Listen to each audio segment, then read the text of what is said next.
Bismillahirrahmanirrahim. Assalamualaikum warahmatullahi wabarakatuh.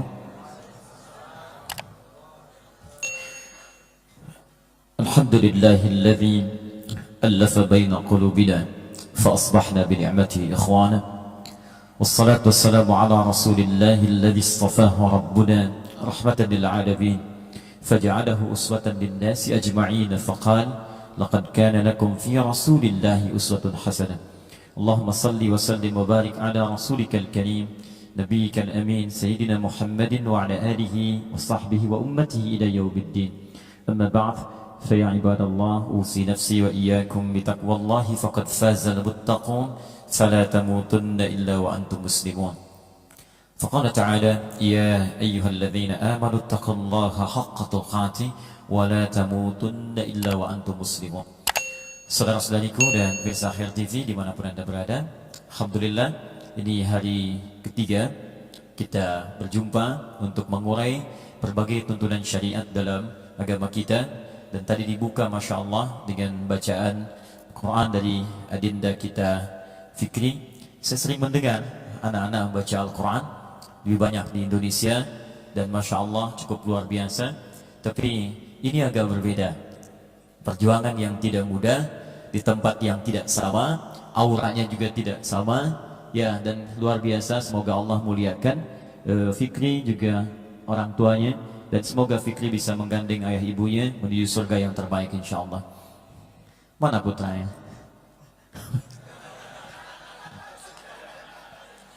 Luar biasa.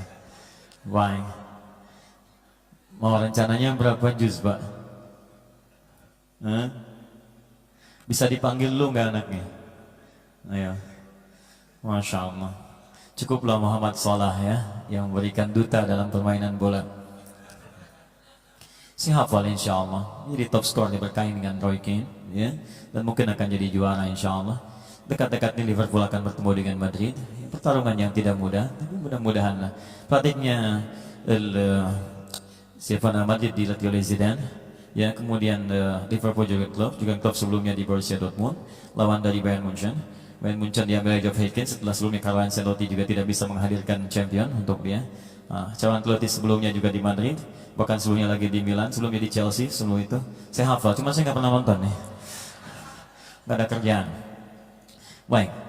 Dan apa hubungan dengan akhir zaman? Nanti kita lihat. Baik, teman-teman, kita sebentar, saya sangat luar biasa hari ini dengan Fikri, dengan aura yang berbeda. Dan hari ini kita akan banyak mendapatkan sesuatu hal yang berbeda, karena kita bukan hanya bersama pembahasan akhir zaman, kita pun akan bersama dengan Al-Quran. Hari ini ada mushaf yang sudah dihadirkan.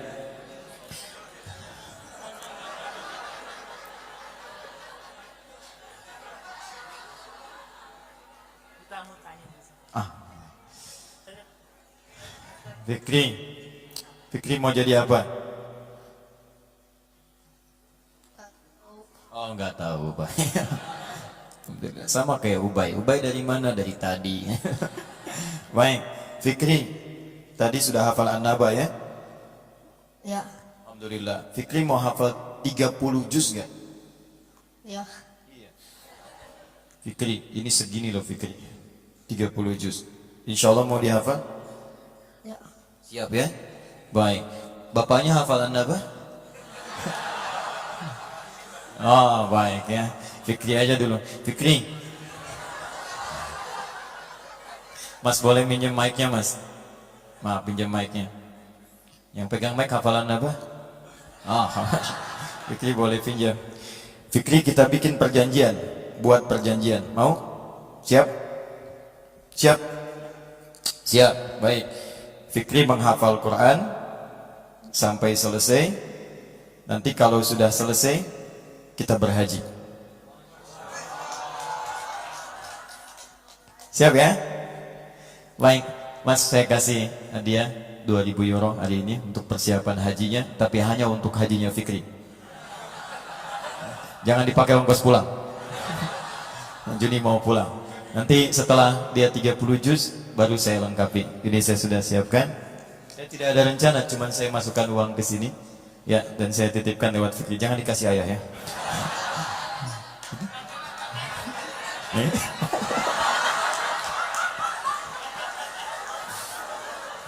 Nggak apa-apa. Baru an-naba. Jadi nanti kalau sudah 30 juz pakai yang kanan insya Allah. Begitu ya. Coba pinjam. Tukar ke kiri. Ambil yang kanan. Alhamdulillah. Mirip bapaknya. Jazakallah khair. Fikri, ayo main bola lagi. Allahumma shalli ala Muhammad. Baik.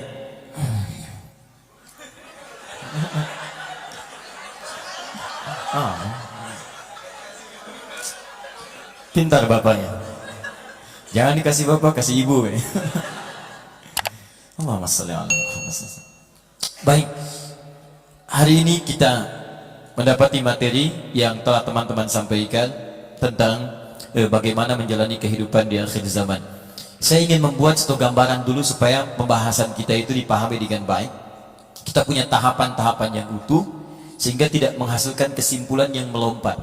Saya sering perhatikan ketika beberapa kawan membahas tentang pembahasan akhir zaman, output yang dihasilkan sering mengalami lompatan-lompatan. Membahas akhir zaman tiba-tiba jadi takut beraktivitas, ke kantor kemudian juga sepi, ya. Kemudian setelah itu mic-nya jadi semakin tidak jelas. Baik. Oke, ini lebih jelas, Pak ya. Baik. Ini mic akhir zaman. Baik. Dan karena itu yang jadi persoalan kemudian banyak orang mengurung diri. Bagus bermuhasabah, menitikan air mata, ingat dosa. Tapi kalau dengan semua itu kehidupan dunia tidak dijalani, ke kantor jadi ditinggalkan, sekolah jadi pada libur, ada yang memilih untuk tidak kuliah, maka kemudian kehidupan di dunia sebagai misi khalifah di bumi tidak berjalan kembali. Karena itu kita petakan dulu judul yang telah kita buat bersama, kemudian unsur-unsur atau anasir dari tema itu kita coba keluarkan. Dari situ kemudian kita uraikan, dan di pembahasan itulah kita akan temukan titik-titik yang menyambungkan pada pembahasan cukup komprehensif. Saya bagi pada 3 poin. Bagian pertama, kita akan coba uraikan kenapa pembahasan ini penting untuk diurai. Ya, apa argumentasi atau alasan kita untuk membahas topik yang telah kita tetapkan. 2, kita bahas dulu pengertian zaman dalam narasi Al-Quran dan Hadis. Kalau disebut zaman itu apa? Karena nanti bahasa Quran turunannya tidak langsung menyebutkan zaman. Ya, nanti ada asr, ada kemudian sa'ah. Di hadis Nabi nanti ditemukan kalimat zaman.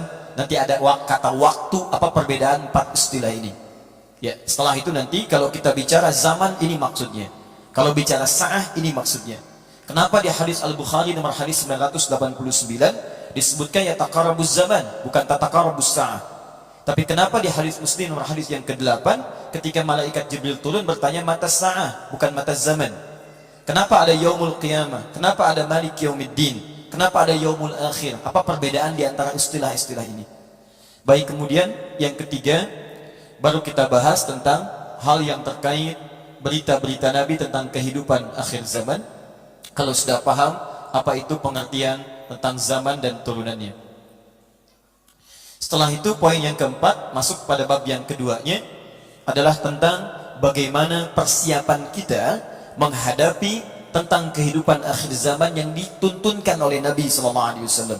Jadi kita harapkan bukan sekedar menjadi informasi yang naratif disampaikan, tapi kita punya bekal untuk menyikapinya. Di fase kita sekarang saat ini kita berada di hadis-hadis mana yang disebutkan Nabi? Bagaimana cara menjalaninya?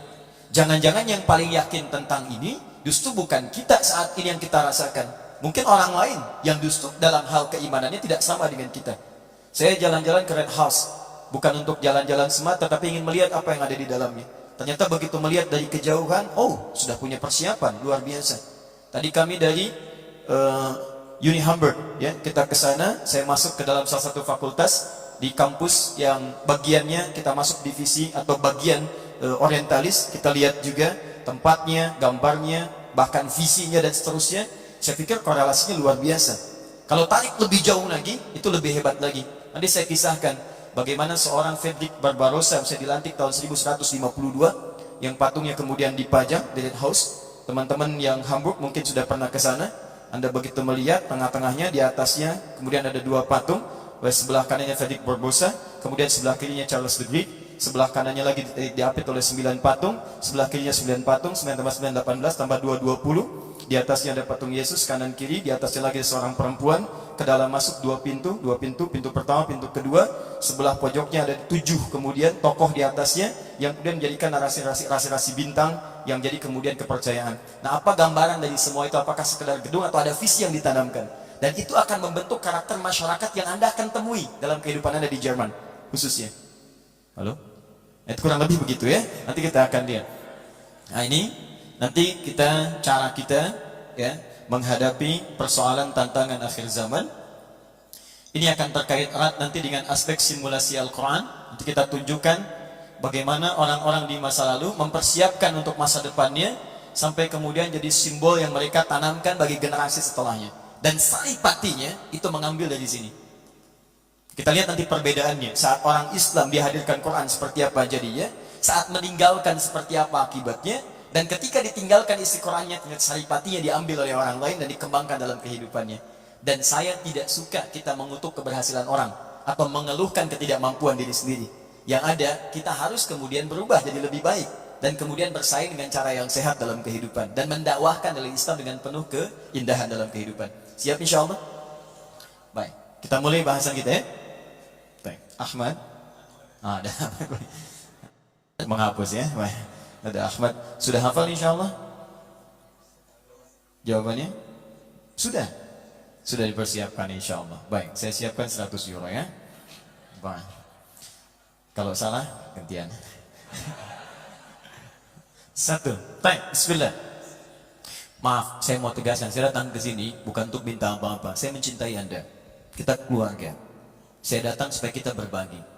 Saya pun tidak ingin menuntut apapun. Nanti uang tiketnya saya ganti Mas Priyo.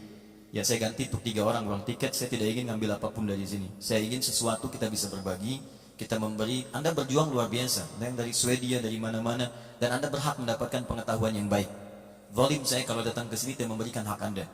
Karena itu saya sangat senang kita bisa berkumpul. Dan yang terbaik, mari kita sama-sama belajar untuk meningkatkan keislaman kita dengan lebih baik insyaallah. Tidak cukup dengan amin, kita mulai dulu. 1. Kenapa kita belajar tentang tema ini? 1 Quran surah kedua ayat yang ketiga. Kemudian yang kedua ditafsir di hadis Nabi riwayat Muslim. Nomor hadis yang ke-8 jilid yang pertama. Disebutkan di Al-Arba'in juga. Nomor hadis yang kedua. Kemudian yang ketiga, ada turunan ini untuk kita dapatkan di Quran surah 59 ayat 18, paling kiri sebelah atas. Setelah ini dapatkan, nanti kita ambil ini yang pengertiannya, saya turunkan ke sini supaya agak berbeda. Kita ambil 1 Quran surah ke-103. Kita ambil istilah dulu. 2 Quran surah ke-31 ayat 34. Kemudian situasi di Quran surah 75, kita ambil ayat pertama. Setelah itu kita coba tutup ini dulu, baru masuk kemudian ketiga ini, bagian ketiganya. 1, kita coba ambil hadis riwayat Al-Bukhari, nomor hadis 989. Kemudian kedua, kita hadirkan hadis riwayat Ibnu Majah di tanda pertama. Nomor hadis 4026, rawinya sahabat Abu Hurairah radhiyallahu taala anhu. Kemudian yang ini ditemukan juga di hadis riwayat Muslim dengan redaksi yang sama, nomor hadis 157. Kemudian kita ambil lagi hadis riwayat Abu Daud. Masih ingat nama Abu Daud siapa nama aslinya? Banyak yang angkat, alhamdulillah. Baik. Semoga Allah berikan pahala. Nomor hadis 4297. Ya. Ini dulu, kemudian kembali ke hadis Muslim. Kita ambil hadis riwayat Muslim. Hadis 6 sampai dengan ke-7. Kalau punya kitabnya halaman 111. Jilid pertama paling kiri sebelah atas. Riwayat sahabat Abu Hurairah radhiyallahu taala anhu.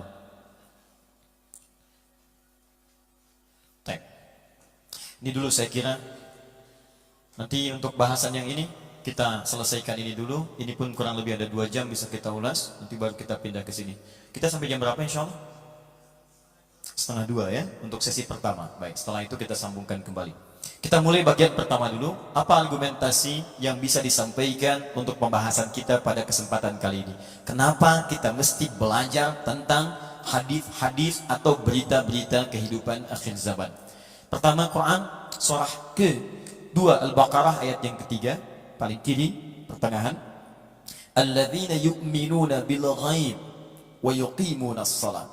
Baik, ada disebutkan di Quran ciri orang takwa itu, ciri pertamanya adalah dia beriman, yakin pada sesuatu yang gaib. Gaib, saya pernah terangkan, tak tampak dalam pandangan, belum tampak dalam pandangan kita. Kalau kelihatan kemudian kita yakini, itu ilmu namanya. Tapi kalau belum tampak sekarang, tapi kita yakin itu ada, dan kita akan menatapnya di kemudian hari atau merasakannya, maka berubah itu pengertiannya dari ilmu jadi iman. Sesuatu yang belum tampak. Allah itu gaib, belum tampak sekarang. Nanti satu saat kita kembali kepadanya, akan diberi kesempatan ada yang langsung melihat Allah tanpa hijab. Di Quran surah 75 ayat 22 sampai 23. Paling kiri sebelah atas, wujuhu yawma idzin nadhirah. Ada orang-orang yang saat di hari kiamat wajahnya berbinar gembira. Bukan karena masuk surganya, tapi ila rabbiha nadhirah. Tapi dia bisa melihat Rabbnya langsung tanpa sekat. Jadi dia bisa melihat langsung. Kegembiraannya luar biasa. Yang tidak pernah ditatap selama di bumi, yang tidak pernah kemudian terlihat, tiba-tiba yang memberikan, menyembuhkan saat sakit, yang memberikan segala kebutuhan, memaafkan kalau salah, mengampuni kalau dosa, tiba-tiba tertatap di suatu hari. Ibu tidak pernah jumpa dengan anak, misal selama 40 tahun, dari dilahirkan sampai kemudian tumbuh dewasa. Ada seorang anak kemarin terpisah dengan ibunya dari sejak dilahirkan, kemudian diberikan pada orang lain, dia tinggal di Belanda selama 40 tahun. Dia mencari sampai kemudian ke Indonesia, bertemu dengan ibunya di pelosok desa. Dari kejauhan sudah menangis, dipeluk bolak-balik dan sebagainya. Air mata mengalir, wajahnya bahagia. Jika dalam urusan kemanusiaan saja 40 tahun gak bertemu, bahagianya luar biasa, maka bayangkan saat kita hidup sampai wafat, belum pernah melihat Allah, tiba-tiba bisa punya kesempatan dengan itu. Kata Quran, wujuhu yawma idzin nadhirah. Jika ada orang yang merindukan Nabi saja, Rasul, sampai menangis. Ada yang menangis setiap hari, ada yang malam hari merindukannya, ada yang sahabat Nabi sampai nggak bisa makan minum, ya karena khawatir di akhirat tidak bertemu Nabi. Mengadukan kepada Nabi esok harinya, ya Rasulullah, engkau kan Nabi, engkau kan Rasul, surga engkau paling tinggi, aku khawatir saat di surga tidak bertemu dengan engkau. Sampai turun kemudian Quran surah keempat An-Nisa ayat ke-63 itu. Wa may yuti'illaha wa rasulahu fa ulaika ya ma'al ladzina an'ama Allahu 'alaihim minan nabiyyin. Kalau kamu mau taat kepada Allah, taat pada Rasul, kamu akan dikumpulkan bersama para nabi seluruhnya, bukan hanya dengan aku. Maka kalau pada nabi saja kerinduan luar biasa, maka bagaimana seorang hamba kerinduannya kepada Allah Subhanahu wa taala. Nah, di antara tanda-tanda orang-orang yang beriman, bertakwa, dekat dengan Allah, dia selalu yakin pada yang gaib. Ciri orang takwa, Allah gaib. Segala yang belum tampak, belum dirasakan sifatnya gaib. Alam kubur itu gaib. Termasuk kehidupan-kehidupan, tanda-tanda akhir zaman yang belum disampaikan, dirasakan kekinian, itu pun termasuk perkara gaib. Jadi ketika kita membahas tentang persoalan ini, kata para ulama, itu adalah bagian dari tanda ketakwaan seorang muslim. Ya. Kenapa kita bahas tentang persoalan akhir zaman padahal belum tampak sekarang? Itu materi gaib. Belum tentu Anda mengalaminya. Tapi ketika kita uraikan, bukan cuma sekedar dibahas, tapi itu tanda keimanan seorang hamba. Kita yakin nggak? Itu tanda ketakwaan seorang hamba. Jadi salah satunya ketika kita ingin disebut hamba yang meningkat imannya, lebih takwanya, maka dia yakin pada setiap yang disampaikan oleh Al-Quran dan Nabi SAW. Di antara pembahasan itu adalah pembahasan tentang kehidupan akhir zaman. Jadi ketika teman-teman berbahagialah saat pembahasan ini disampaikan, judulnya kemudian ditebarkan, ternyata Anda yang terpilih hadir di sini, boleh jadi saya berhusnudzon kepada Allah Subhanahu wa taala.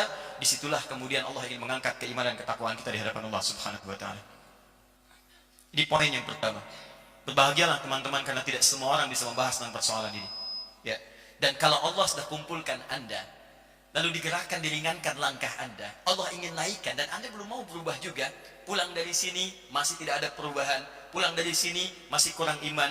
Kalau dengan semua ini belum menyentuh Anda butuh apa lagi? Satu. Dua. Hadis riwayat Muslim, nomor hadis yang ke-8. Saya bacakan hadisnya, dia agak panjang tapi saya agak percepat. Qala an Umar bin Khattab radhiyallahu ta'ala anhu qala, hadis riwayat sahabat Umar bin Khattab, semoga Allah meridai kepada beliau menyampaikan, bainama nahnu julusun 'inda Rasulillah sallallahu alaihi wasallam. Tatkala kami sedang duduk santai bersama Rasulullah sallallahu alaihi wasallam. Jadi ada julusun, ada bainama julus, itu beda. Kalau cuma julus itu duduk bisa serius ya. Tapi kalau ada menggunakan kata bainama julus ya, itu artinya agak santai duduknya. Ngobrol ringan dan seterusnya. Anda bayangkan ya, perhatikan cara berpikir dan cara beraktivitas sahabat Nabi. Lihat visinya. Pada yang santai saja, yang dicarinya orang terbaik. Bincang santai saja, yang dicari orang baik. Karena tahu kalau orang baik itu, kalaupun dalam candanya pasti ada manfaatnya. Kalaupun dalam ngobrol ringannya ada faidahnya. Ini pesan seakan-akan dari hadis-hadis yang disampaikan oleh para sahabat, dimanapun Anda beraktivitas selalu cari orang baik. Ingin berumah tangga, cari orang baik. Tariq, Ahmad. Ya? Ingin kemudian bekerja, cari orang baik. Yang pintar banyak, tapi yang baik belum tentu, Pak. Sekarang di kita banyak orang pintar, ahli hukum banyak, Bu. Tapi banyak juga yang dihukum. Betul. Ya, ahli ekonomi banyak, tapi keahliannya apakah didorong dengan kebaikan atau tidak? Karena ketika seseorang ahli dan pintar tidak diisi dengan nilai kebaikan, itu yang paling bermasalah. Karena bahkan kepintarannya bisa digunakan untuk mencelakai orang lain. Apa Anda kira pencuri tidak pintar? Pintar, cuman kepintarannya digunakan untuk berbuat yang tidak tepat. Pintar ngamatin orang, kapan dia masuk masjid? Oh, jam sekian. Keluar jam sekian. Isya kurang lebih 5 menit. Diamati, untuk apa? Untuk nyari kotak masjid. Begitu orang takbir, masuk cik, kamera di sini sudah dilihat tuh, keluar. Memetakan masjid untuk mencari kotak masjid. Pintar dalam hal ini, cuma kepintarannya tidak digunakan pada hal yang tepat. Karena itu kembalikan pada keadaan ini, Umar memberikan gambaran pada kita, kalau Anda hadir dimanapun beraktivitas, cari orang-orang terbaik. Tiba-tiba, bainama nahnu julusun 'inda Rasulillah sallallahu alaihi wasallam, ittala 'alaina rajulun syadidu bayadhi thiyab. Tiba-tiba datang seorang lelaki, tidak diketahui dari mana ia tiba, pakaiannya begitu putih rapi. Kemudian syadidu bayadhi thiyab, syadidu sawadi sya'ri. Ya, rambutnya menghitam rapi. La yura 'alaihi atharus safari. Tidak nampak di badannya bekas-bekas lelah. Ini adab. Petunjuk kedua bagi orang yang ingin menuntut ilmu pengetahuan, maka dia menyiapkan dengan sempurna. Ini nanti saya beritahu, ternyata malaikat yang menyamar, agak cepat sedikit. Dia malaikat yang menyamar, ingin menunjukkan kepada kita bagaimana cara belajar yang baik. Datang dengan pakaian yang bagus. Maksud bagus itu siap untuk belajar, tidak harus mewah. Yang membuat kita itu bisa semangat. Anda kan kalau melihat saya datang ke sini pakai kaos, celana selutut dikit, peci sengklek, kan Anda nggak enak melihatnya. Ya sama saya juga begitu. Begitu melihat Anda tidak karuan, saya kan khawatir. Ya memikirkan akhir zaman ini rupanya umatnya. Baik, jadi kita padukan di situ. Baik, kemudian apa yang terjadi setelah itu? Persiapan bagus dan tidak mampir-mampir. La yura 'alaihi atharus safari. Gak kelihatan bekas keringat di tempat lain. Jadi kalau Anda ingin mendapatkan fokus terbaik dari pengetahuan, teman-teman mahasiswa yang belajar dan sebagainya, usahakan kalau sudah niat belajar, fokus. Sebelum berangkat ke tempat tujuan, jangan mampir sana, mampir sini. Khawatirnya ketika tiba di tujuan, mohon maaf, keadaan Anda sudah tidak maksimal, dan memori-memori di tempat sebelumnya terbawa untuk belajar. Anda mau datang, lihat burger, belum sempat beli, karena waktu mepet. Begitu ujian akan dimulai keterangannya, yang diingatnya, pulang dari sini burger saya beli. Ya, jadi ingatan kita agak berbeda sedikit. Teruskan. Fajalasa ila Nabi sallallahu alaihi wasallam, orang ini duduk di dekat Nabi sallallahu alaihi wasallam. Fa asnada rukbatayhi ila rukbatayhi, kemudian menyandingkan lututnya dengan lutut Nabi, wa wada'a kaffayhi ala fakhidayhi, sampai meletakkan telapak tangannya di pahanya. Ini sunnah yang ketiga, kalau sudah dekat di majlis ilmu, Anda bisa merapat supaya lebih dekat dengan guru sehingga lebih jelas apa materi yang akan disampaikan. Itu lebih bagus. Datang, mendekat, kemudian jelas disampaikannya, jelas diuraikan, dan bisa terdengar dengan sempurna. Saya agak cepat, tiba-tiba orang itu bertanya, satu, ya Muhammadun akhbirni 'anil Islam. Ya Muhammad, tolong terangkan kepadaku tentang pokok-pokok keislaman. Dijawab oleh Nabi, selesai. Saya percepat hadisnya. Kedua, bertanya tentang iman. Dijawab oleh Nabi, selesai. Ketiga, ditanya kemudian tentang ihsan. Mal ihsan? Dijawab oleh Nabi, selesai. Yang keempat, dia bertanya, mata as-sa'ah? Saya tuliskan, mata as-sa'ah. Kapan akan terjadi as-sa'ah? Hari kiamat. Baik, Nabi menjawab, mal mas'ulu bi'a'lama, mal mas'ulu anhu bi'a'lama minas sa'il. tidaklah yang ditanya lebih tahu daripada yang bertanya. Mal mas'ulu anha hak kesa'ah, tidaklah yang ditanya bi'a'lama minas sa'il, lebih tahu daripada yang bertanya. Anda malaikat dekat dengan Allah, tentunya lebih tahu dibandingkan dengan saya. Ternyata itu nanti kita akan lihat apa maksudnya malaikat bertanya kepada Nabi sallallahu alaihi wasallam. Kemudian setelah itu terangkan kepada saya tentang asyratuha, tanda-tandanya saja. Di waktunya kemudian tidak dijawab, tapi meminta kemudian tanda-tandanya, keterangannya. Yang mendekatkan dengan keterangan ini pada waktu-waktu menuju hari kiamat. Nanti yang coba kita nanti akan uraikan sebagiannya. Singkatnya disebutkan oleh Nabi, nanti kita akan bahas 1, 2, 3 poin disampaikan. Setelah itu yang paling menarik, fantalaqa, tiba-tiba orang itu pergi. Datang, kemudian tiba-tiba dia pergi. Nah, kata Umar, kami tidak tahu siapa dia. Maka bertanya Nabi SAW kepada para sahabat, nah, atadril Umar, Mas-Sa'il kepada Umar duluan, atadri manis sa'il, kamu tahukah siapa yang bertanya? Siapa yang datang? Kata Umar, Allah wa Rasuluhu a'lam. Allah dan Rasul yang lebih tahu. Sahabat dekat dengan Nabi, hidup dengan Nabi, mertua Nabi, wafatnya dikubur di samping Nabi. Ketika ditanya tidak tahu jawabannya, wallahu a'lam. Ada orang tapi bukan di sini. Sahabat bukan, mertua Nabi bukan, hidup dengan Nabi tidak, wafatnya tidak dikubur di samping Nabi, ditanya, Masya Allah, buka Google. Oke, kalau tidak tahu cukup katakan apa? Allahu a'lam. Baik, kata Nabi, huwa Jibril atakum yu'allimukum dinakum. Dia Jibril datang menyamar ingin mengajarkan tentang prinsip-prinsip dalam agama. Ternyata pembahasan tentang kehidupan akhir zaman itu termasuk pembahasan pokok-pokok dalam agama menurut hadis ini. Dan disejajarkan dengan Islam, iman, ihsan. Ini pertanyaan keempat disejajarkan dengan Islam. Pertanyaan pertama, apa itu Islam? Seakan-akan ingin disampaikan orang Islam yang baik, diantaranya adalah imannya baik, bersikap dengan ihsan, juga menyiapkan dirinya bahkan untuk kehidupan yang lebih akhir. Jadi kalau ada orang mengaku Muslim, beriman kepada Allah, mengaku berbuat ihsan, tapi tidak punya persiapan untuk akhir kehidupannya, ini menunjukkan tidak sempurna keislamannya, lemah imannya, juga tidak sempurna keihsanannya. Karena itu berbahagialah ketika kita akan membahas tentang materi ini menunjukkan bahwa Allah ingin menguatkan sekaligus 3 pilar keislaman kita, 3 pilar din yang kita anut sekarang, yaitu keislaman kita, iman kita, ihsan kita. Jadi sekaligus ini jadi indikator kalau pembahasan tentang akhir zaman, dekat-dekat kiamat, belum bisa menguatkan nilai keislaman kita, tidak membuat keimanan kita meningkat, sekaligus kedekatan dengan Allah tidak berbangun, maka ada yang salah dalam proses pembahasan kita itu. Mungkin saya keliru menyampaikan, Anda harus mengundang ustadz yang lain. Karena akibat dari pembahasan ini, indikatornya adalah meningkat nilai-nilai ini. Paham sampai sini?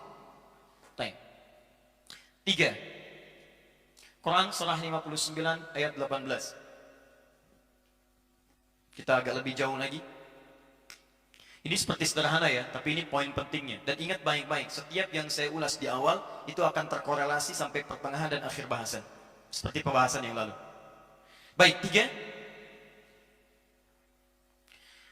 Ya ayyuhalladzina amanu taqullaha. Ini yang indah. Masih ingat tadi yang pertama?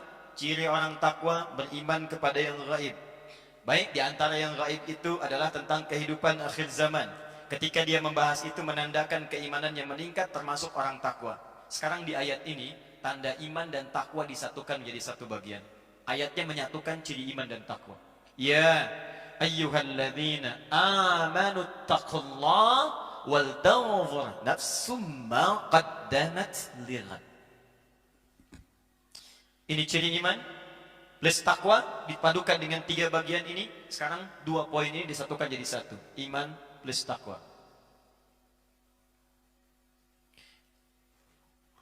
Hei orang-orang yang menyatakan dirinya beriman kepada Allah, terus tingkatkan takwamu. Perhatikan baik-baik. Ayat ini mengatakan tingkatkan takwamu. Di Al-Baqarah ayat ketiga, cara meningkatkan takwa, tingkatkan keimanan. Mulai tingkatkan keimanan dengan mengetahui tahapan-tahapan yang gaib. Kenali Allah dengan ilmu tauhid. Persiapkan alam kubur dengan berbagai amalan-amalan. Keluarkan ayat-ayatnya. Sehingga ketika Anda wafat, Anda siap dengan kehidupan alam kubur. Malam pertama di dunia, Anda begitu siapkan. Kenapa malam pertama di akhirat dan di alam kubur tidak Anda siapkan? Nah, turunkan lagi. Kemudian di antara pembahasan itu, tingkatkan takwa. Di sini dikatakan, hei orang-orang beriman, tingkatkan takwa. Di sini disebutkan cara meningkatkan takwa adalah tingkatkan pembahasan dan persiapan tentang yang gaib. Pembahasan akhir zaman masuk dalam kategori pembahasan beriman pada yang gaib.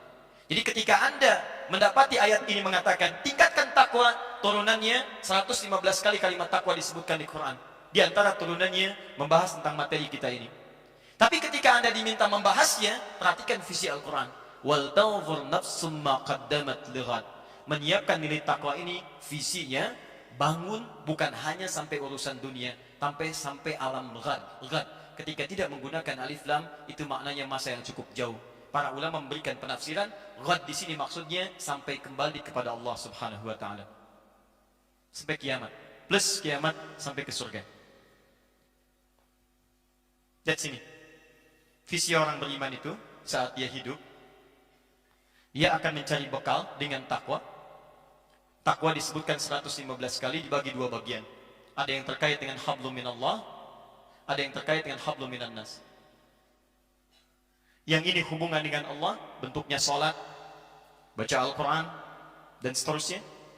Yang ini terkait hubungan dengan manusia, saling berbagi, saling memaafkan, bertoleransi, dan sebagainya. Contoh Quran surah ketiga ayat 133 sampai 134. Baik, kalau kita padukan ini, perjalanan kita mewujudkan takwa, itu pasti akan melewati masa-masa sampai kita kembali kepada Allah.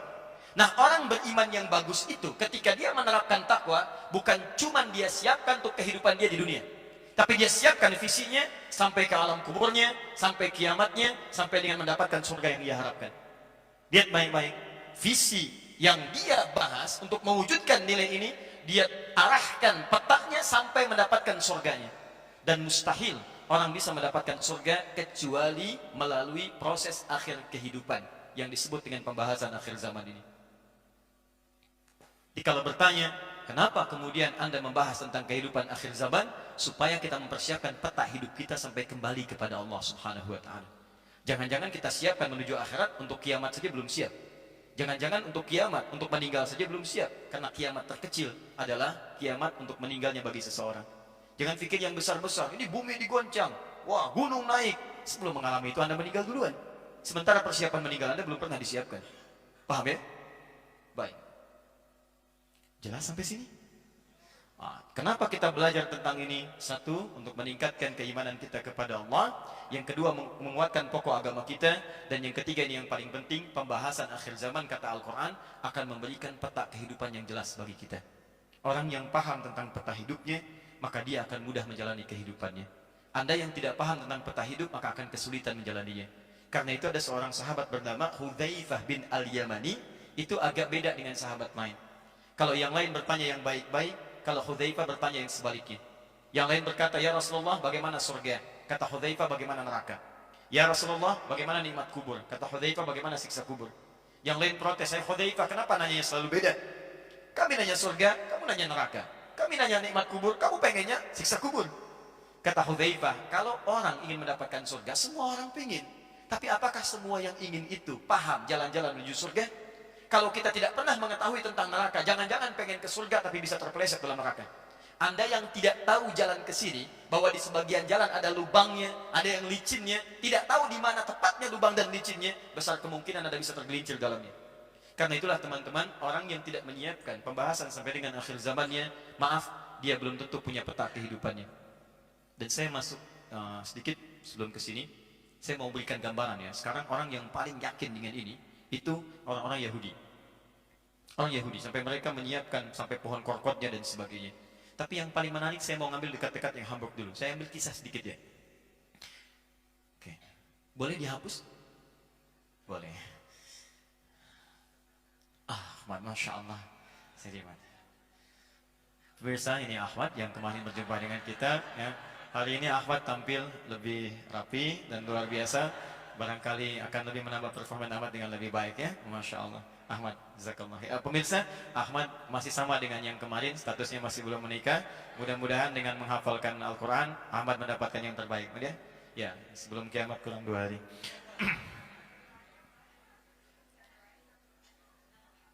Baik.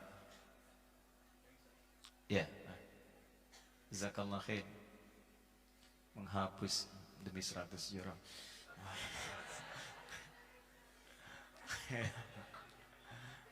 Nah, sudah cukup.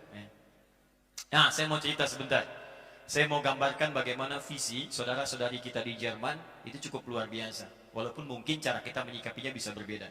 Ya, saya mau ambil kisah begini. Kisahnya sederhana. Sebagian telah saya terangkan kemarin bahwa mohon izin Pak Konjen, Bapak mau sampai jam 1 atau lewat sampai akhir zaman? Sampai jam 1. Baik.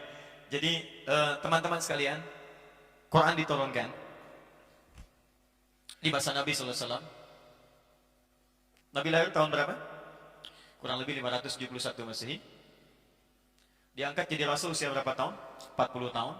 40 tahun. Jadi berapa? 611 lah ya. Baik, 611 Masehi. Tahan. Di sini Al-Quran diturunkan kurang lebih selama 23 tahun.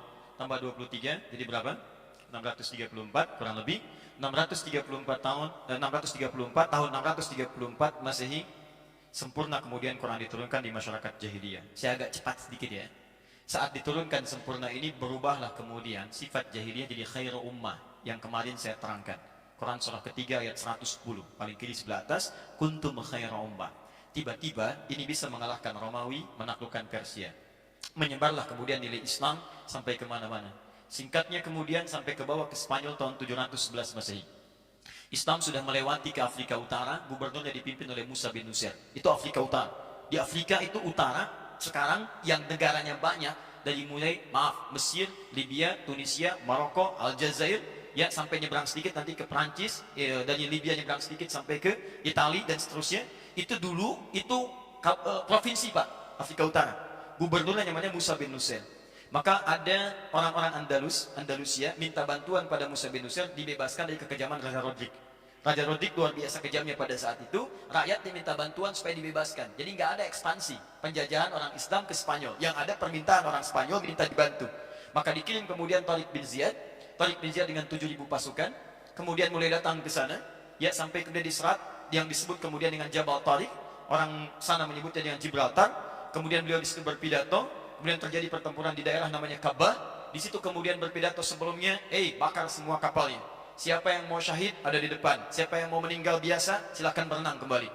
Kemudian setelah itu berkobar semangatnya. Singkatnya kemudian ditaklukkanlah Raja Rodrik. Ya, tadinya mau kembali kemudian ke Afrika Utara, tapi diminta oleh orang Spanyol untuk tinggal. Tolong bantu kami, tolong bangun dan sebagainya. Singkatnya dibangunlah peradaban di sini. Al-Quran yang diturunkan di sini dibawa nilainya sampai ke sini. Diajarkan, disampaikan sampai tibalah mercusuar keislaman di Eropa, peradaban Islam di Eropa. Pengetahuan meningkat, segalanya meningkat. Yang paling hebat adalah, nanti saya masuk ke Hamburg ujungnya. Yang paling hebat teman-teman sekalian, ini mereka baca Quran, mereka kemudian berinteraksi dengan Al-Quran, dengan hadis-hadis Nabi, itu bisa menemukan penemuan, bisa menemukan pengetahuan terbaru, dan hebatnya bisa membangun nilai Eropa pada saat itu. Sehingga Italia belajar ke situ. Kemudian Spanyol juga belajar, karena di dalamnya. Portugal belajar ke situ. Termasuk dari Jerman dikirim ke sana. Teman-teman, apa yang terjadi? Banyak ditemukan pengetahuan yang sangat luar biasa. Siapa penemu pesawat terbang? Wait bersaudara, bagi Anda yang di Jerman. Tapi prototipe ditemukan bukan oleh itu. Ibnu Firnas namanya. Lahir tahun 810 Masehi. Ibnu Firnas bagaimana menemukan pesawat terbang? Dia baca surat Al-Mulk. Dibaca surat Al-Mulk.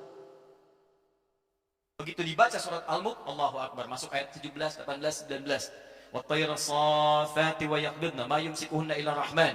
Ya, burung itu kalau diamati bisa di atas kepak katup dia terbang. Kalau bukan karena Allah yang Maha Kasih menahan dia di udara, mustahil dia bisa terbang.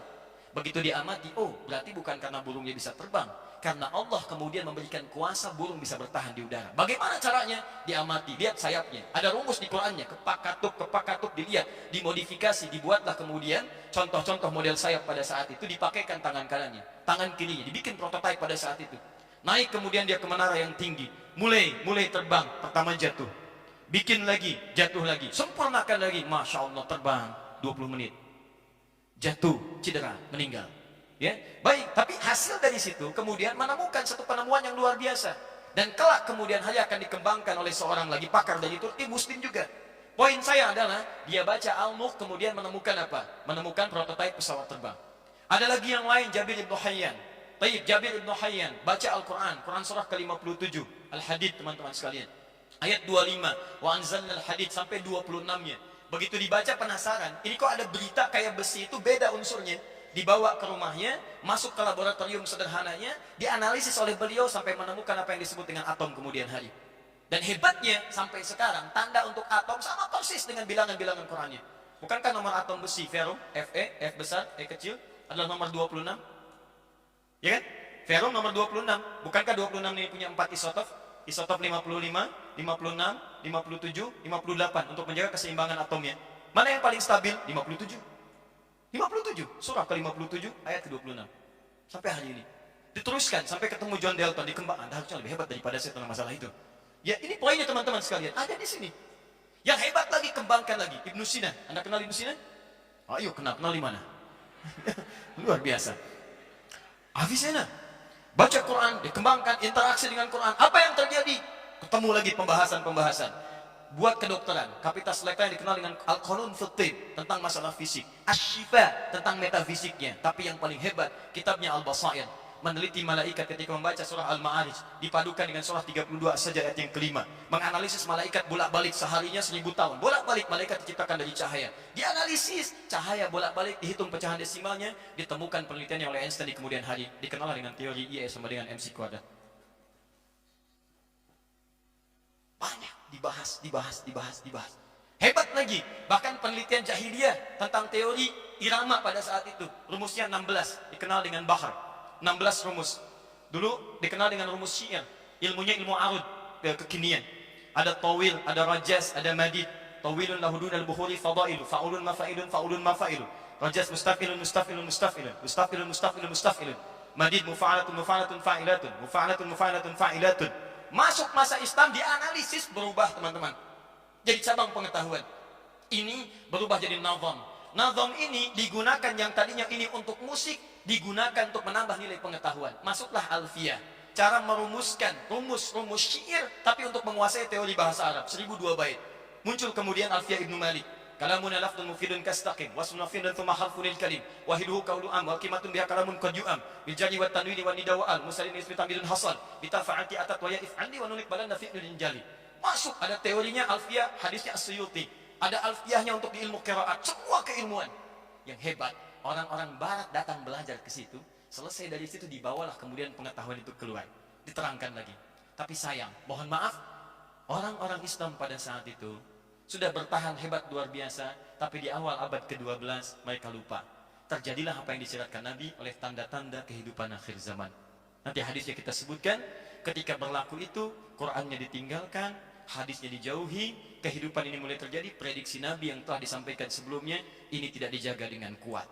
Mereka tidak belajar itu sehingga lalai dengan itu semua. Terjadilah kemudian saling perebutan takhta, bersatulah kemudian Ferdinand dan Isabella, dan kemudian hilanglah kekuasaan itu. Bahkan sebelumnya terjadilah perang salib di awal tahun 1095 sampai seterusnya, sampai menghasilkan seorang raja agung di tahun 800 persiapannya dikenal dengan Charles the Great.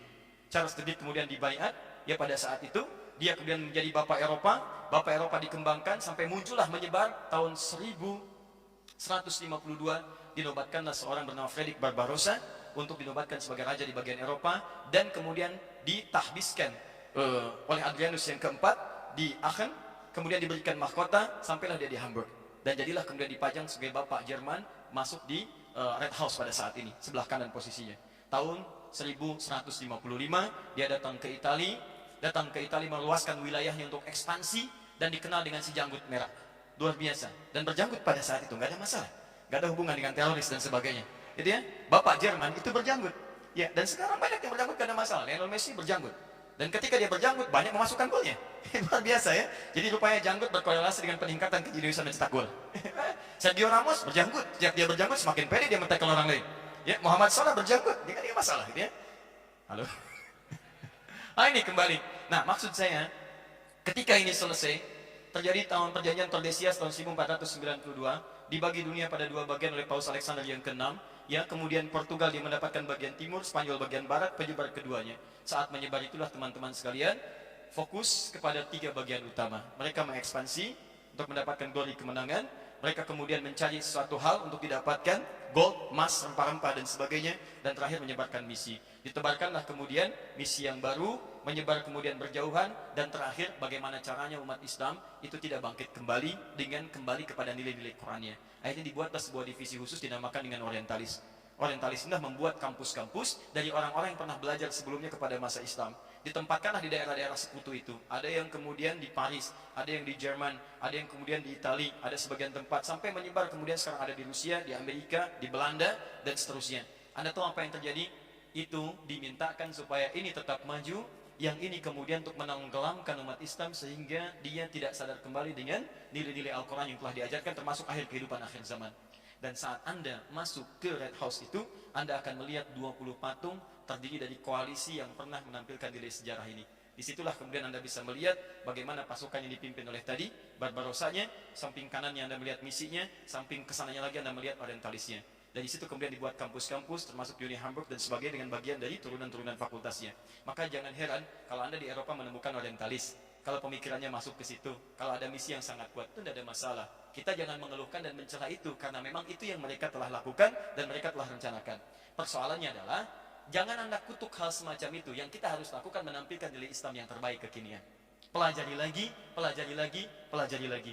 Karena berita baiknya adalah, sebagian bahkan warga sendiri tidak memahami tentang peristiwa itu. Sekarang orang sudah nggak peduli.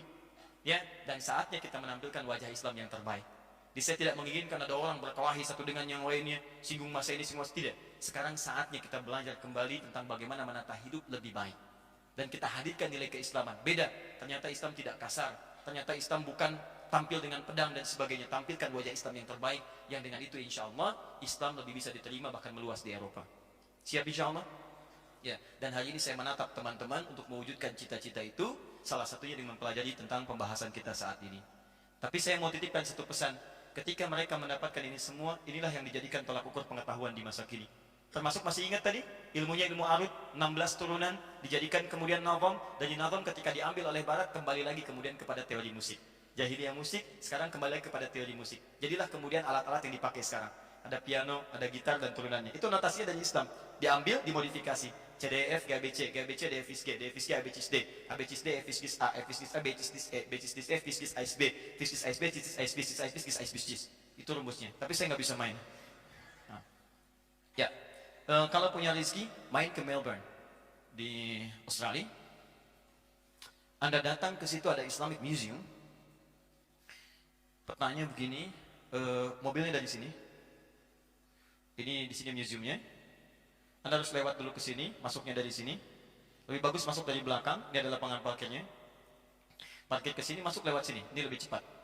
Di sini ada perempuan orang Turki, ini jualan di sini. Ahmad, Tariq itu sekitar 19 sampai 20 tahun orangnya. Ya, saya kira belum menikah dia. Kalau sekarang berarti 2 tahun, saya dasarnya 22 tahun, ya kurang lebih. Ya, saya kira harapannya ada walaupun 0,5% mungkin ya.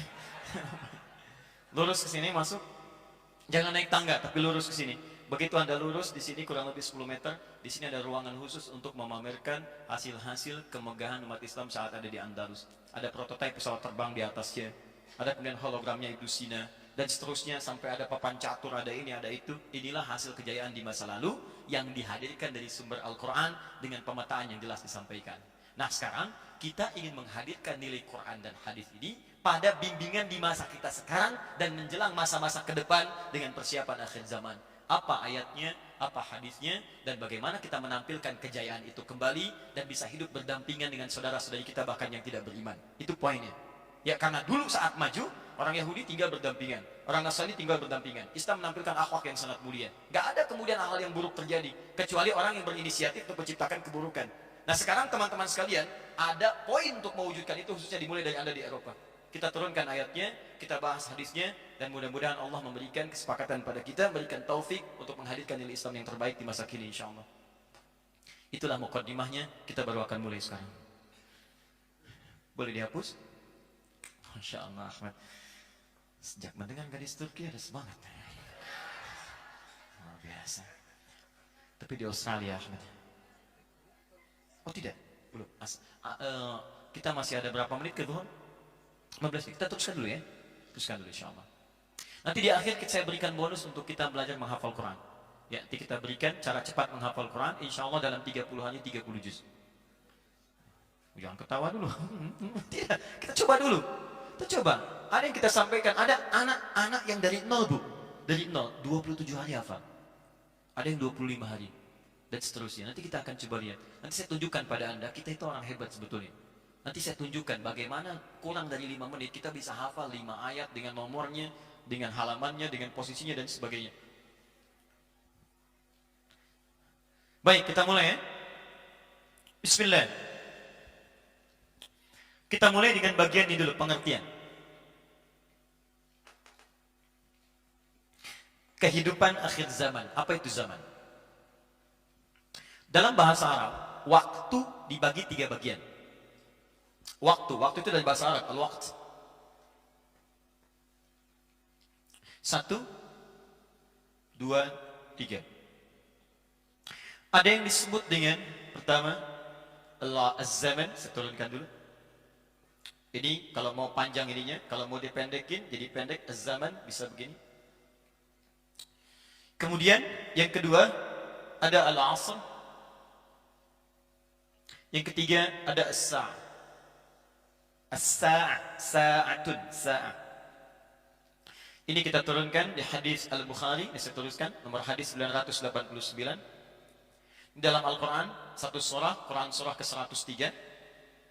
Yang ini kita ambil contoh Quran surah ke-31 ayat 34, ayat terakhir.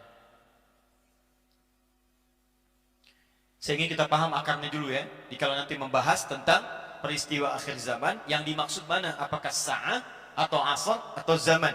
Ya. Baik. Kalau disebutkan zaman, itu waktu secara umum. Dari awal bermula hingga selesai. Awal saat bumi diciptakan sampai kita kembali kepada Allah. Kalau ukurannya ukuran kehidupan dunia. Di fase kehidupan, fase dari Nabi Adam diturunkan ke bumi, Quran surah kedua ayat 38. Fase kemudian berkembang keturunan, muncul Nabi Nuh sampai Nabi Muhammad SAW, Quran surah keempat ayat 163. Ya sebelumnya menyebar generasi, Quran surah 49 ayat yang ke-13. Sampai kemudian, mohon maaf ya, terjadi kiamat, akhir kehidupan sampai kembali kepada Allah. Nama umum bagi waktu yang kita lalui, umumnya itu disebut dengan zaman. Jelas ya? Tayyib. Detil waktu yang kita jalaninya, kalau ini nama umumnya, nah masa setiap bilangan waktu terkecil yang kita jalaninya, ya sekarang, nanti, besok, yang kita jalani realnya, itu disebut dengan asr namanya. Asr. Asr itu bukan sore. Kalau sore masa namanya, masa'un. Masa'. Masa'al khair. Semoga sore ini Anda mendapatkan kebaikan. Asar itu bukan sore. Asar itu adalah setiap kesempatan, titian waktu yang Allah berikan kepada kita untuk beraktivitas. Dan mohon maaf, kata Allah, ada orang yang saya berikan modal waktu tapi rugi dia. Tidak memanfaatkan modal itu dengan baik. Maka turun Quran surah 103. Wal asr. Saya bersumpah demi kesempatan waktu yang saya berikan pada setiap manusia untuk beraktivitas. Nama manusia yang ditunjuk dengan totalitas aktivitasnya diistilahkan oleh Al-Quran dengan nama insan namanya. Insan. Disebutkan 65 kali dalam Al-Quran, di 63 ayat, di 43 surah berbeda. Ada surah ke-76 namanya Al-Insan. Kalau disebutkan insan artinya manusia berdasar dari totalitas aktivitasnya. Dari bangun tidur sampai tidur kembali. Kata Allah, saya bersumpah demi kesempatan titian waktu sebagai modal yang saya berikan pada manusia untuk beraktivitas. Disebutkan bukan ins, bukan bashar, bukan nas, tapi insan. Innal insana lafi khus. Sungguh ada manusia yang diberikan modal ini tapi tidak bisa menggunakan modal itu dengan baik. Dia rugi. Oke, kalau saya berikan Anda 24.000 euro. Misal, untuk berniaga. Kemudian tiba-tiba Anda pulang cuma bawa 20.000 euro. Berapa ruginya? 4.000. Oke. Ada yang pulang cuma bawa 18.000 euro. Berapa ruginya? 6.000. Ada yang pulang cuma bawa 4.000 euro. Berapa ruginya? 20.000 euro. Bahkan mohon maaf, ada yang pulang tidak membawa sepeser pun dari euro. rugi total dia. Ada orang diberikan 24 jam oleh Allah. Mohon maaf, dari 24 jam itu ada yang cuma 20 jam dia berhasil mengisi aktivitasnya dengan hal-hal yang menjadikan bekal sampai kembali kepada Allah. Ada yang cuma 23 jam, ada yang cuma 18 jam. Bahkan ada orang yang mohon maaf selama 24 jam ini gak dapat apapun. Kenapa? Salah satunya dia tidak mengisinya dengan keimanan pada Allah Subhanahu wa taala.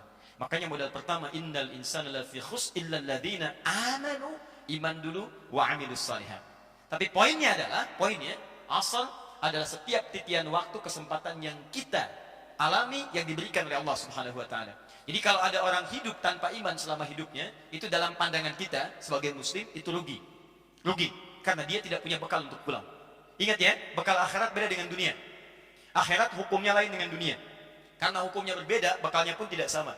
Awas, Hamburg beda dengan Jakarta. Di Hamburg lain dengan Jakarta karena itu hukumnya, keadaannya, budayanya bisa beda.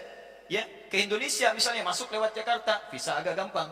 Masuk ke sini, visa agak susah walaupun nyampe juga misalnya. Ya, tapi kan berbeda prosesnya, lain gambarannya, ya. Ini Anda bayangkan masuk Hamburg aja, luar biasa perjuangannya. Ini orang pengen masuk surga. Anda kalau pengen mudah tantangan, mungkin hadiahnya cuma power bank. Tapi kalau Anda pengen surga, ya tantangannya wajar lebih meningkat. Maka dari itu Allah katakan dia perbanyak amal soleh selama 24 jam. Asal titian mengerjakan amal soleh, waktu yang diberikan sampai kita pulang. Nah, satuan-satuan terkecilnya dari asar ini, itu disebut dengan sa'ah. Yang sekarang diistilahkan dengan nama jam, terjemahannya dalam bahasa Indonesia. Sa'ah. Sa'ah. Kam sa'an? Jam berapa sekarang? Sa'wahda wa 20 daqiqah. Jam 1 lewat 20 menit. Ya? Oke, 20 menit. Berarti di jam itu ada bilangan menunjuk kepada jamnya, yang besarnya, ada menitnya, ada detiknya. Kalau sudah Anda mendapatkan istilah sa'ah dalam Al-Quran, maka itu sudah menunjuk pada satuan terkecilnya. Baik itu jamnya, menitnya, detik keberapanya itu akan terjadi.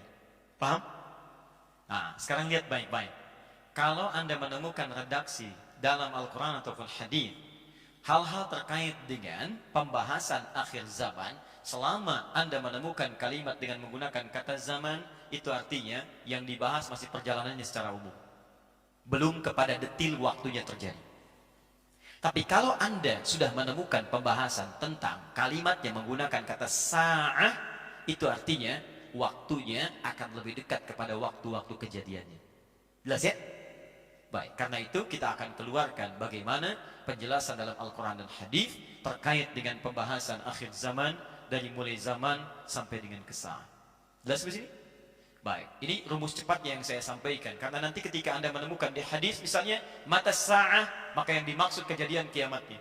Tapi kalau Anda katakan misalnya zaman, hadis Al-Bukhari nomor hadis 989, yataqarabu zaman, waktu sudah mulai saling berdekatan.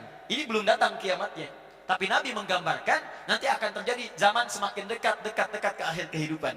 Apa yang terjadi pada saat itu? Mulai diturunkan keterangan oleh Nabi. Pada saat itu akan terjadi begini. Apa yang kamu harus lakukan kalau situasi itu ada? Caranya begini. Dan hebatnya lengkap teman-teman sekalian. Persoalannya kita sedang berada di fase yang mana yang disebutkan oleh Nabi dengan dua istilah ini. Itulah yang akan kita bahas setelah kita menunaikan sholat zuhur berjamaah. Saya mau tes sebentar, tahan sebentar, tahan. Boleh angkat tangannya ya ikhwan? Satu orang aja. Yang mau aja, yang mau. Berapa kali kata insan disebutkan dalam Al-Quran? Nah, pikirkan dulu ya. Nanti setelah kita masuk duhur baru disampaikan lagi. Ya, siapa? Baik, Mas. Di surat apa kata sa'ah disebutkan yang tadi saya tuliskan? Ayat keberapa? Surah ke? 31. 30 apa 32? Hah? Atau 30 apa 34? Bukan 34, 31. Ayat 34. Baik, ulangi lagi, tahan sebentar. Teman-teman sekalian, kalau disebutkan zaman, angkat tangannya, boleh siapa? Kalau disebutkan zaman, terjadi kiamatnya atau waktu menjelang kiamatnya? Waktu menjelang kiamatnya. Dalilnya yang tadi saya sebutkan? Hadis riwayat Abu Dawud ya. Al-Bukhari ya. Wah, buat antum insyaallah. Jazakallah khair. Baik, terakhir teman-teman sekalian, sebentar, Ahmad bangun. Boleh pinjam mic-nya? 5 menit untuk Ahmad. Ahmad punya utang. Apa perbedaan Ahmad dengan Muhammad? Bismillahirrahmanirrahim. Ahmad merupakan kata jamak dari Hamid yang artinya terpuji, dan itu disinggung dalam Al-Quran hanya 1 kali. Saya ulang lagi, kata Ahmad itu merupakan kata jamak dari Hamid yang artinya terpuji, yang disinggung dalam Al-Quran 1 kali, yang berkaitan tentang Nabi Isa. Di surat apa? Surat 60, saya hafal sedikit saja. 63 atau 64? 62. 62, 63, bukan 61. Baik, ayat keempat atau kelima? Hah? Insya Allah 3 saat. Bukan, ayat ke-6. Baik. Baik, di kanan atas atau kanan bawah? Semoga di kanan bawah saat. Bukan, kiri atas. Baiklah. Khair Ahmad. Ahmad, baik, Ahmad itu bukan bentuk jamak tapi superlatif. Superlatif sigha mubalaghah dari kata Hamid. Kalau jamaknya Hamidun, oke? Okay? Tapi superlatifnya Ahmad. Ahmad, apa artinya Ahmad? Dari kata Hamid artinya orang yang punya ketaatan kepada Allah. Hubungan vertikal.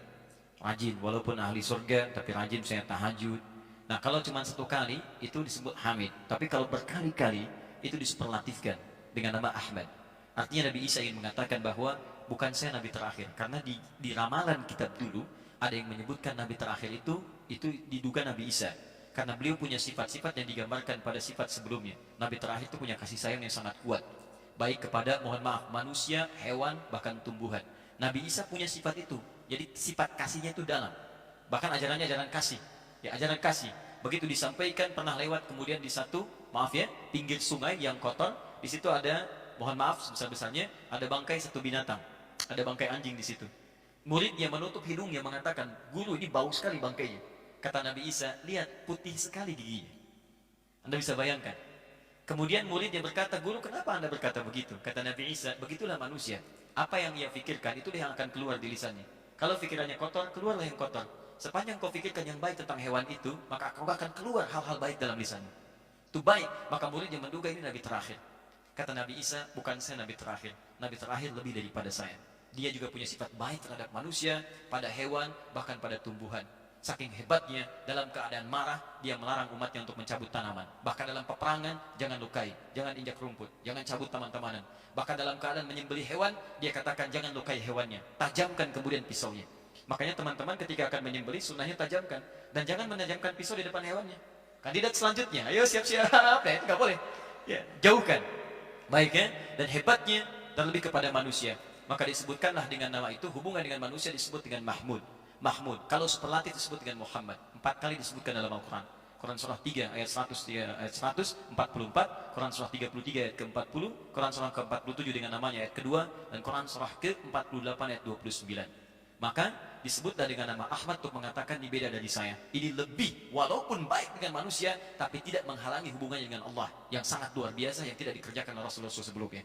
Maka beliau disebutkan dalam hadis riwayat Al-Bukhari nomor hadis 2010 itu bisa sampai tahajud sampai kakinya bengkak, dan itu rakaat pertama. Itulah kesaksian terbaik untuk menunjukkan nama Ahmad. Berapa kali nama Muhammad disebutkan dalam Quran dan disebutkan ayatnya? Muhammad disebutkan 4 kali dalam Al-Quran. Salah duanya surat 47 ayat kedua dan 48 ayat 29. Terus? Dua lagi saya enggak. 100 euro.